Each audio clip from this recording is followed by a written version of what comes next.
गुह 17 वर्ष के किशोर हैं, पर जन्म से ही राम जी के दर्शन की व्याकुलता उनके चित्त में है।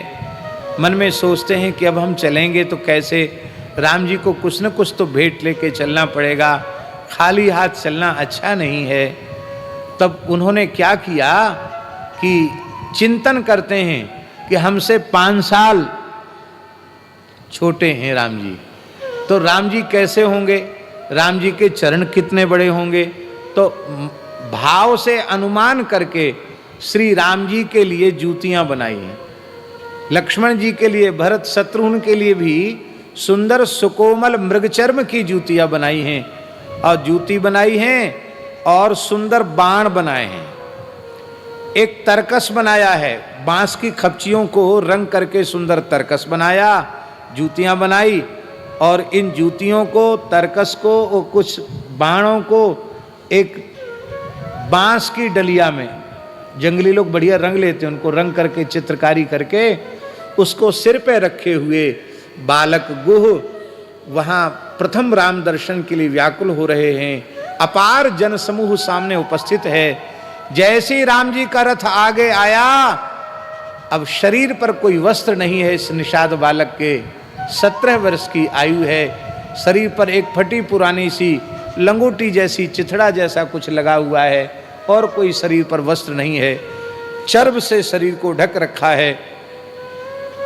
तीर कमान साथ में है, वो तो उनकी अपनी शोभा है, और एक डलिया सिर पर रखे हुए हैं। ऐसा बालक जैसे ही राम जी की ओर बढ़ा महाराज जी, तो जो सिपाही थे, सुरक्षाकर्मी, वो आगे बढ़े रोकने के लिए। अभी कोई प्रधानमंत्री के पास जाना चाहे तो लोग बढ़ेंगे, सुरक्षा वाले लोग।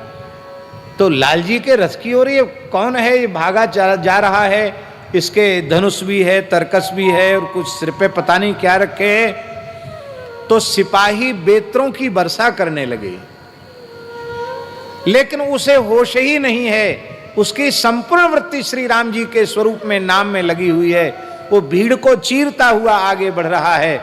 श्री रघुनाथ जी तत्काल खड़े हो गए, रथ को रोकने की आज्ञा दी, और जब खड़े हो गए तब दशरथ जी ने कहा कि वत्स तुम व्यग्र हो गए, क्या बात, क्यों खड़े हो। राम जी के नेत्र भराए, कहा पिताजी मेरा एक बहुत प्यारा सखा आ रहा है, और उसको लोग मेरे पास तक नहीं आने दे रहे हैं। तब दशरथ जी उठ के खड़े हो गए। दशरथ जी ने संकेत किया है कि मेरे राम लाल के मित्र हैं, इनको आने दो। अब कौन उनको डंडा बरसा सकता, तो आइए जी, आइए जी, आइए जी, ऊपर लेके आए हैं। भोला भाला बालक, आज प्रभु ने इतनी कृपा की, अभी कोई परिचय नहीं, प्रथम मिलन, प्रथम दर्शन है, प्रथम दर्शन में ही निहाल कर दिया। निषाद गुह रोने लगे, चरणों में मस्तक रख दिया, प्रणाम किया, और भगवान ने कहा कि मित्र मेरे लिए कुछ भेंट लाए हो क्या। यहाँ प्रभु ये जूती हम बना के लाए हैं, आपके लिए नहीं, आपके सब भाइयों के लिए लाए हैं, ये तरकस लाए हैं। आहा धन्य है, प्रभु के श्री चरण कमल में सुंदर मखमली पान ही हैं, और उनमें सुंदर हीरे जवाहरात जड़े हुए हैं, सुंदर सोने की नक्काशी की गई है स्वर्ण के तारों से।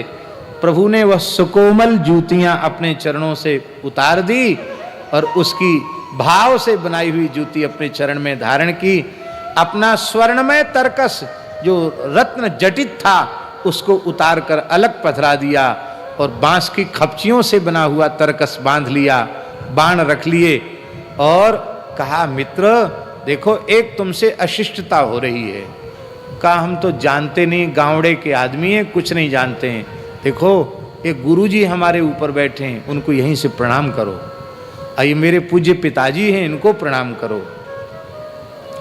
तो पिताजी को प्रणाम किया, सबको प्रणाम किया। श्री राम जी ने अपने निकट ही बिठा लिया। अब दशरथ जी यही अनुमान कर रहे हैं कि ये निश्चित ही जंगल में, ये उपवन में मृगयार्थ जाते होंगे, तो उस समय इनका ये मित्र हो गया होगा। इतना मित्र है, इतना घनिष्ठ मित्र है, तो राम जी की प्रसन्नता के लिए तो महाराज का सर्वस्व न्यौछावर है, बड़े प्रसन्न हैं। अब तो मित्र महल में गया, स्नान आदि कराया गया, सुंदर वस्त्र धारण किए गए और कहा कि अब तुम जाओगे नहीं, यहीं रहो, महल में ही रहो।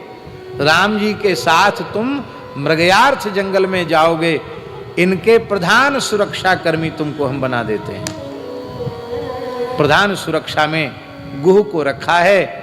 और इधर फिर जब विश्वामित्र बाबा आए हैं तब श्री राम लक्ष्मण उनके साथ गए हैं और श्री दशरथ जी ने प्रसन्न होकर कहा, बाल गुह को प्रसन्न होकर के कहा है कि हम तुम्हें निषाद जाति का राजा नियुक्त करते हैं,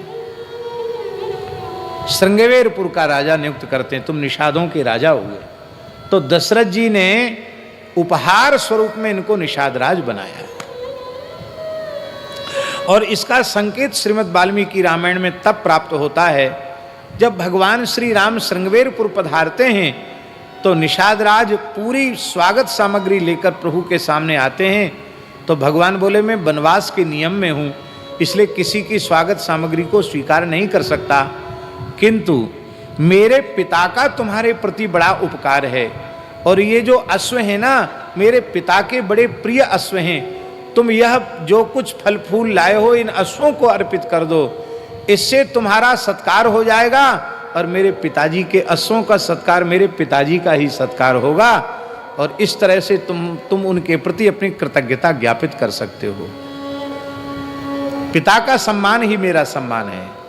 और अपने लिए जो कंदमूल फल लेके आए थे, जो सामग्री लेके आए थे उपहार स्वरूप, उसको अश्वों को अर्पित कराया है, ऐसा वाल्मीकि रामायण में वर्णन है।